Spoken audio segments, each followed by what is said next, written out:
In this chapter, we're going to talk about parameterizing your rest assured tests. As you know, RESTful APIs are all about data. You have HTTP GETs to retrieve existing data from a server, HTTP POST to create new data on the server, HTTP PUT or patch to update existing data, and of course HTTP delete to delete existing data from a server. So because these RESTful APIs are all about data, it makes sense to try and test your RESTful API with lots of different data combinations.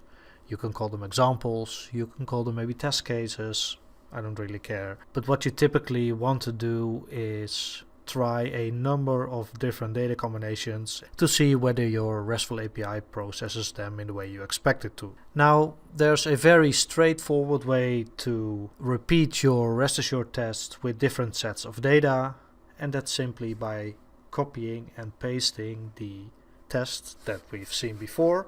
So we've seen a test that verifies when we call our API on the test with the country code US and the zip code 90210 that checks whether the return place name equals Beverly Hills. If we want to perform the same test for a different combination of country code and zip code, we could simply copy and paste the test, write a new test, and for example test it for country code US and zip code 12345 and check whether the place name that's returned by the API equals Schenectady. And again, if we also want to check how the API processes zip codes from a different country, we could feed it the country code CA and the zip code B2R and check that the place name returned equals Waverly in Canada. Now, of course, this is not an optimal way of writing tests for different combinations of input parameters or input values and expected outcomes. Before we see how you can create data-driven tests in REST Assured, let's take a quick look at parameters in RESTful APIs. Basically, there are two types of parameters. The first one, and that's the one that our API on the test also uses, is the path parameter, where the parameter value is simply part of the URL that you call when you invoke the API. So for example, US and 90210 are path parameters, but also in the last example that we saw on the previous slide, CA and B2R are different values for the same path parameters. The other type of parameters that's being used in RESTful APIs are query parameters, which you can recognize by the question mark followed by key and value tuples separated by an equal sign.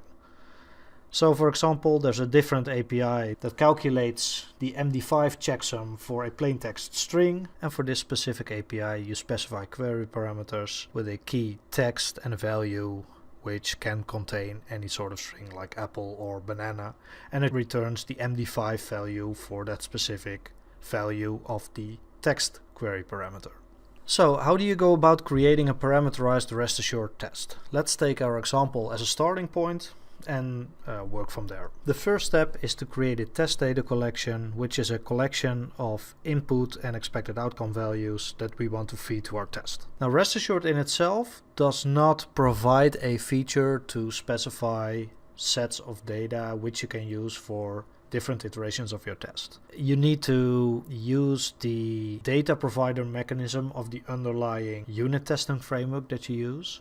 TestNG has one out of the box. JUnit, or at least JUnit 4, which is the version of JUnit that I'm using in these examples, doesn't. But there's a nice add-on which is called JUnit Data Provider, which allows you to do exactly the same things as you can do with TestNG out of the box with JUnit. So I've included that in the project as well. And that add-on allows me to specify a data provider method which creates and returns a two-dimensional array of objects which contain the test data that I want to use in my tests. So in this case I want to repeat my test 3 times.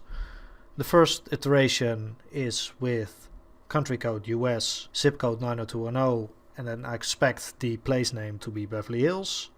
The second iteration, US 12345, and I expect the place name to be Schenectady. And the third one is with country code CA, zip code B2R, and I expect that to map to the place of Waverly. So now that we've created our test data set that we're going to use to create iterations of our test. The next step, what we're going to do is to feed that data set, the data collection, to our test method. So here's our test method again. And I can simply say use a data provider, and that data provider takes the name of the method that's annotated with data provider. So in this case it's zip codes and places. So I simply tell my test to use the data provider, zip codes and places, and the underlying test framework, in this case JUnit, will automatically look for a data provider annotated method with same name and use that to feed our actual test method. The other thing we need to do is to tell our test method that it now can expect some arguments from that data provider method. In this case, each test data record, so to say, has 3 different fields. One that represents the country code, one that represents the zip code, and one that represents the expected place name. So let's feed that to our test method.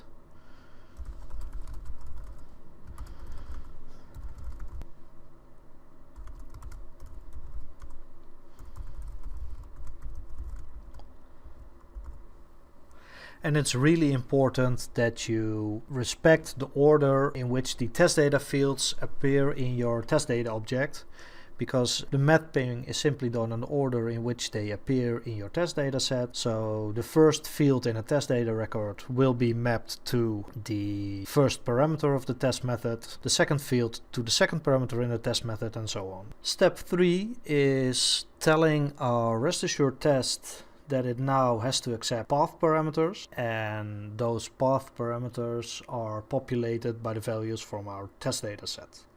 And also we need to tell our rest assured test that the expected value is no longer a hard-coded value, but it also comes from the expected value specified in our test data set. Let's see how we do that. So first I tell rest assured that we now have 2 path parameters, one that represents the country code,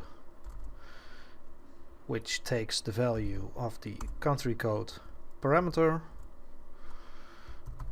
and one that represents the zip code, which takes the value of the zip code test parameter.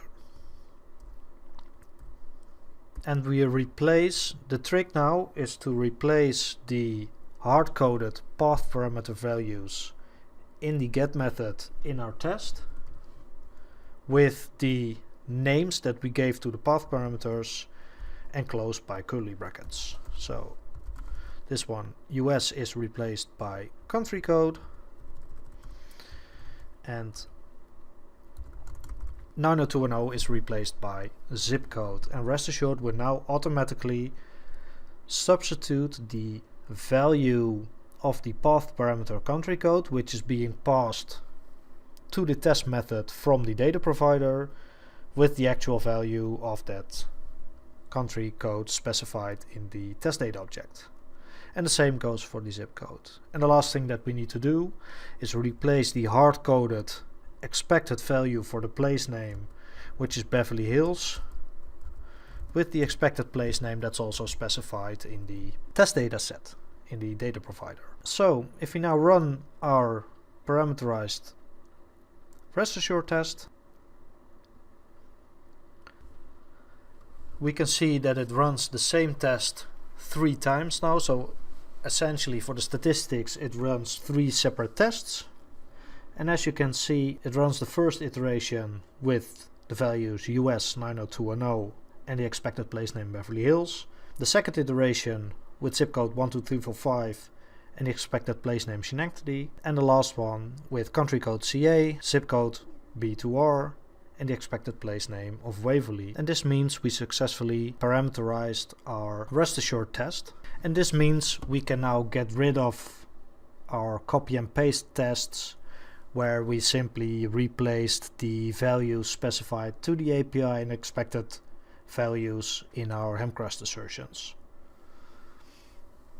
And I can tell you To me, that feels really good because we now have a much more powerful and flexible rest assured test, which is also much easier to maintain.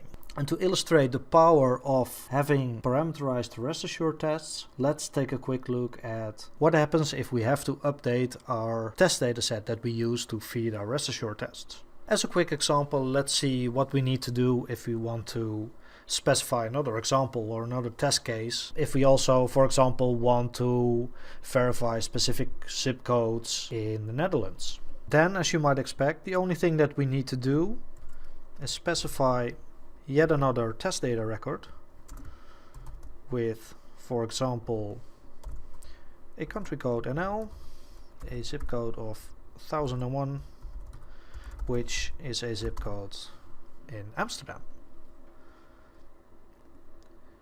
And we can run our test again, and instead of the previous 3 iterations, it'll now run a test 4 times, and 1 additional time with our newly added test data record for Amsterdam. So as you can see, this is a really powerful mechanism to parameterize your rest assured tests and get rid of a whole lot of duplicated code, which takes much more effort to maintain. And for this chapter, all of the code samples and the tests that we've seen in this video can be found on my GitHub page.